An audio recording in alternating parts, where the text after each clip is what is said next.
کر قربانیاں دی. اور یہی وجہ ہے کہ آل رسول کربلا کے میدان میں اپنی جانوں کا نذرانہ پیش کر گئے.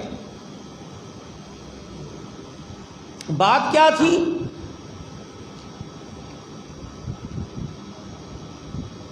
کہ جیسے امام حسین رضی اللہ تعالی عنہ نے 3 باتوں کی جو پیشکش کی تھی، یا تو میری ڈائریکٹ یزید سے ملاقات کروا دو، یا تو تم نے مجھے دھوکے سے بلایا ہے، مجھے میرے وطن واپس جانے دو. اگر ملاقات بھی نہیں کرنے دیتے اور واپس بھی نہیں جانے دیتے، مجھے کسی اسلامی سرحد کے پاس چھوڑ دو تاکہ اسلامی ملک میں جا کے میں آزادی کے طور پر آزادانہ زندگی گزار سکوں اور اللہ اور اس کے رسول کا پیغام ساری دنیا کو پہنچا سکوں. ادھر امیر معاویہ رضی اللہ تعالی عنہ کی وفات کے بعد آپ نے بیٹے کو منتخب کیا اور کہا کہ نواسہ رسول صلی اللہ علیہ وسلم کے پاس خلافت کا تاج لے کے چلے جانا، اگر وہ تیرے سر پر خلافت کا تاج دیکھ کر مسکرا دے تو ٹھیک، ورنہ اتار کے ان کے قدموں میں رکھ دینا. لیکن میرے عزیزو، اتنی جلدی کرسی کون چھوڑتا ہے؟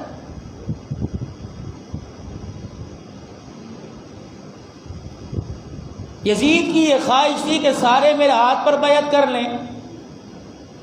حضرت حسین رضی اللہ تعالی عنہ کو اس کے اندر کے حالات کا پتہ لگ گیا تھا، اس لیے آپ نے فرمایا جب تک میرے سے بات نہیں کرے گا حتمی فیصلہ میں نہیں کرتا. اور جو مجھ سے بیعت لینے کے لیے آیا ہے وہ بند کمرے میں بیعت لے کے صبح مکے میں اعلان کرے گا کہ حسین نے بند کمرے میں بیعت کر لی، مجھے دیکھ کر ساری دنیا بیعت کرے گی. ہاں، ووٹنگ کرا لیں، صبح مکے کے چوک میں کھڑے ہو جاؤ اور جیسے لوگوں کی رائے ہے میں بھی بیعت سے فیصلہ فرما دوں.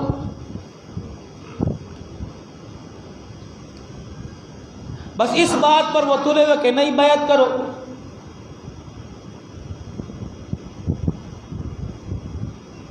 اور جب حالات کچھ پیچیدہ ہوئے تو حضرت علی رضی اللہ تعالی عنہ کوفہ تشریف لے گئے تھے اور ان کو بھی دھوکے سے شہید کیا گیا. حضرت امام حسن رضی اللہ تعالی عنہ کے صاحبزادے جب خلافت کے منصب پر آئے ان کو بھی متعدد بار زہر دیا گیا. حضرت حسین رضی اللہ تعالی عنہ سے عرض کی، اس وقت 3 جید صحابہ عبداللہ بن عمر، عبداللہ بن عباس اور عبداللہ بن زبیر رضی اللہ عنہ، یہ 3 صحابہ کی جید اولادیں تھی. انہوں نے عرض کی، ان کو بھی بعد میں جس طرح بے دردی سے شہید کیا گیا عبداللہ بن زبیر کو، وہ بھی حالات آپ کے سامنے آئیں گے. ان کی رائے یہ تھی، حسین اتنی جلدی فیصلہ نہ کیجئے کہ یہ لوگ دھوکے باز ہیں. آپ کے نانا صلی اللہ علیہ وسلم نے کبھی کوفے کی طرف منہ کر کے ان کے لیے دعا نہیں کیا. کوفی لا یوفی، آپ نے وہ ان سے وفا نہیں ہے. حضرت حسین رضی اللہ تعالی عنہ نے 2 یا 3 بورے خط کے دکھائے، خطوں کے، کہ یہ دیکھو یہ مجھ سے قسمیں لے رہے ہیں اور مجھے میرے نانے کا واسطہ دے کے کہہ رہے ہیں آ جا کہ ہم یزید کے ہاتھ پر بیعت نہیں کرتے، ہم نے زبانی آپ کو اپنا خلیفہ منتخب کر لیا. مشورے سے یہ بات طے پائی جناب مسلم بن عقیل کو نمائندہ بنا کر بھیجا جائے اور وہ حالات جیسے بتلا دیں، پھر اس کے بعد آپ تشریف لے آنا، آپ فیصلہ فرما لیں.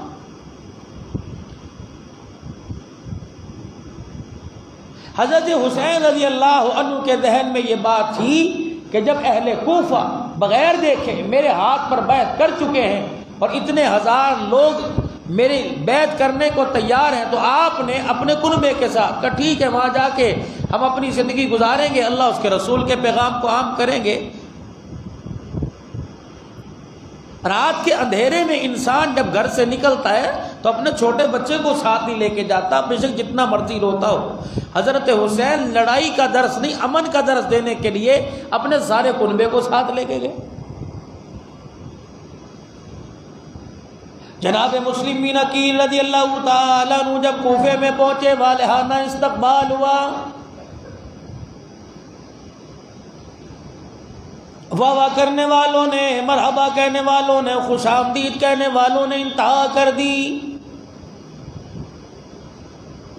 40,000 آدمی مسلم بن عقیل رضی اللہ تعالیٰ عنہ کے پیچھے ہو لیے اور کہنے لگے او اللہ کے پیغمبر کے نواسے کے نمائندے حضرت حسین رضی اللہ تعالیٰ عنہ کو جلدی بلا لے، ہم ان کے ایک دیدار کی جھلک دیکھنے کے لیے بیتاب بیٹھے ہیں۔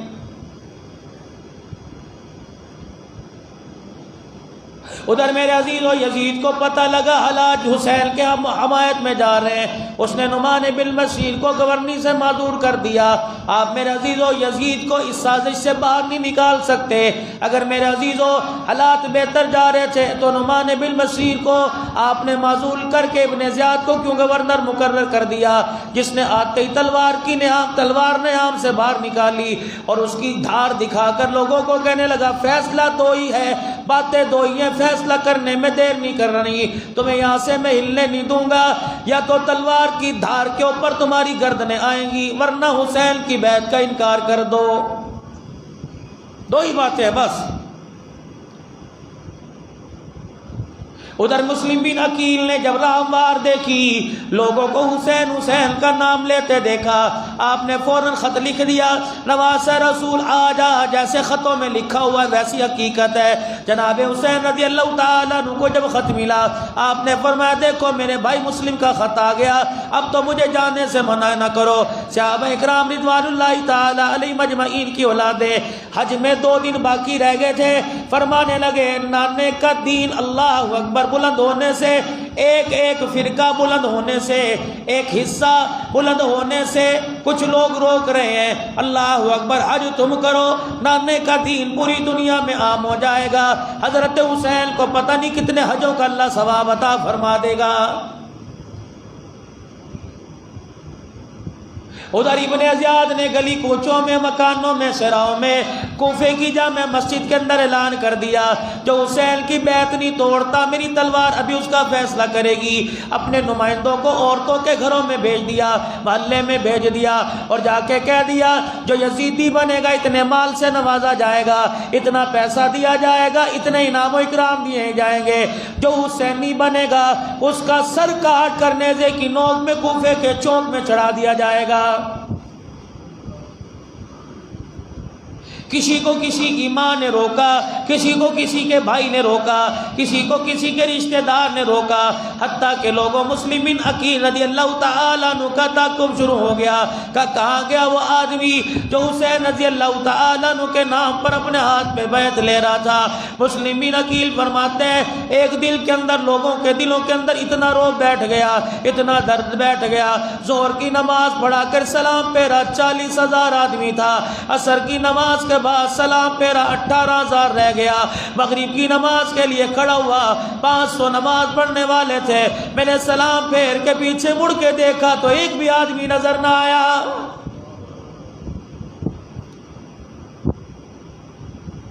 پریشان ہے، اللہ اکبر، پردیسی بابو ہے، یا ٹھکانہ کوئی نہیں، مکان کوئی نہیں، یا رشتہ دار کوئی نہیں، آل رسول خاندان نبوت کا چشم و چراغ تنے تنا کھڑا ہے، لیکن ایمان اتنا مضبوط ہے سارے کوفے والوں پہ باری ہے۔ فرمایا لوگوں تمہاری تلوار سے نہیں ڈرتا، تمہارے نیزوں، تمہارے قیام، تمہاری کمال سے نہیں ڈرتا، تمہارے تیروں سے نہیں ڈرتا، ہم وہ لوگ ہیں اللہ اکبر جنہیں گٹی میں امام الانبیاء صلی اللہ تعالیٰ علیہ وسلم کا لعاب ملا ہوا ہے۔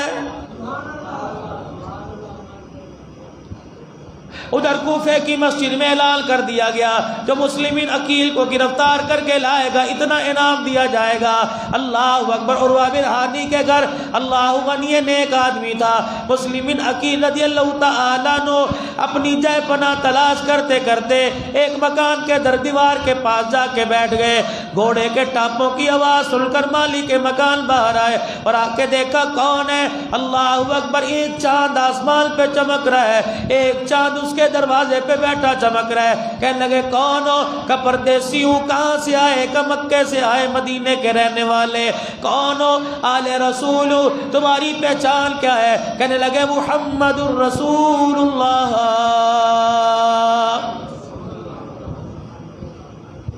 کہا اچھا اچھا تم وہی ہو جس کے بارے میں کوفے میں اعلان ہو رہا ہے جو زندہ لائے گا یا مرا ہوا لے کے آئے گا اسے اتنا انعام دیا جائے گا۔ مسلم بن عقیل کی آنکھوں میں آنسو آ گئے، فرمایا لگتا ہے بھائی تجھے بھی انعام کا لالچ مل گیا۔ اللہ اکبر، کہنے لگا ہاں ہاں مجھے بھی انعام کا لالچ ہے۔ کہنے لگے دیر کس بات کی، تلوار لے کے آ، خنجر لے کے آ، میرا سر قلم کر کے جا ابن زیاد کو جا کے دے آ۔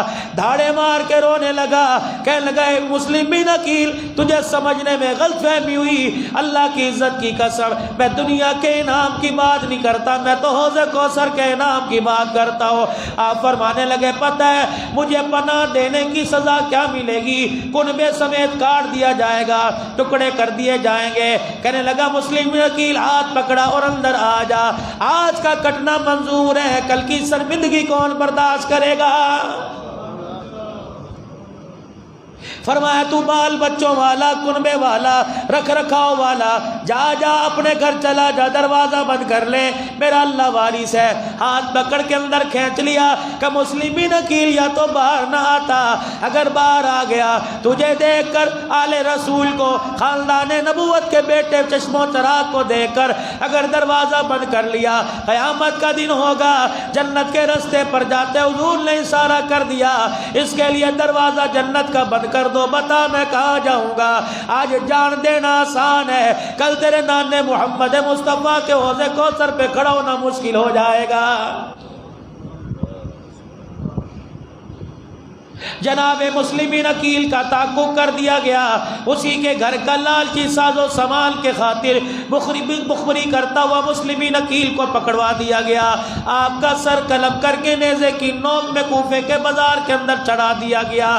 ادھر حضرت حسین رضی اللہ تعالیٰ عنہ پورے کنبے کے ساتھ تشریف لے کے آ رہے ہیں۔ اللہ اکبر، ایک مکان کے دروازے پر پہنچے، ایک عورت نے اس گلی میں سے آتے دیکھا اور باہر کھڑے ہو کے کہنے لگی یہاں کا رہنے والا نہیں لگتا، مجھے ہر یہاں کے بچے کا پتہ، گھر کا پتہ، جوان کا پتہ، بوڑھے کا پتہ، سیرخوار دودھ پیتے کا پتہ ہے، بتا تو کون ہے؟ حضرت حسین رضی اللہ تعالیٰ عنہ نے فرما دیا اماں تجھے چہرہ دیکھ کے نہیں پتہ لگا میں کس کی گود میں کھیلنے والا؟ کہ بیٹے اپنا تعارف تو کرا دے کہ میری ماں فاطمہ الزہرا، ابا علی المرتضی، بہن زینب زہرا، بھائی حسن مجتبی، نانی خدیجہ الکبریٰ، نانا محمد الرسول اللہ ہے۔ کہ کہاں چلا؟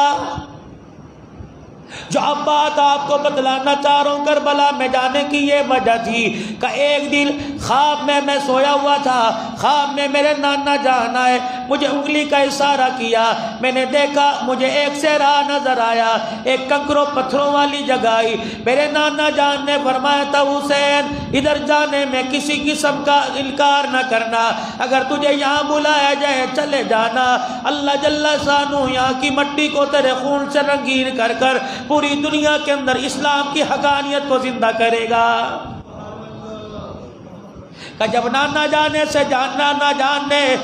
سے منع نہیں کیا تو میں انکار کیوں کروں گا؟ وہ عورت کہنے لگی کون تھی؟ عبداللہ بن وہب کلبی رحمت اللہ علیہ کی ماں تھی۔ کہنے لگی بیٹے کوئی دروازے پر آئے ہمارا اصول ہے مجھ سے خالی نہیں بھیجتے، تجھے کپڑے کی حاجت کوئی نہیں، تجھے روٹی کی حاجت کوئی نہیں، تجھے مال و ملک کی حاجت کوئی نہیں، تجھے دنیا کے ساز و سما کی حاجت کوئی نہیں، بیٹے تیرے قافلے میں جو ملے گا وہ ہمیشہ کے لیے دو جہانوں میں کامیابی پائے گا۔ انتظار کراؤں گستاخی ہو جائے لیکن اس کے بغیر میرا گزارا کوئی نہیں، ایسا کر 1-2 منٹ کے لیے کھڑا ہو میں اندر سے کچھ تیری جھولی میں لا کے ڈالوں گی۔ اماں سے کہنے لگے ٹھیک ہے، اندر تشریف لے گئے، جا کے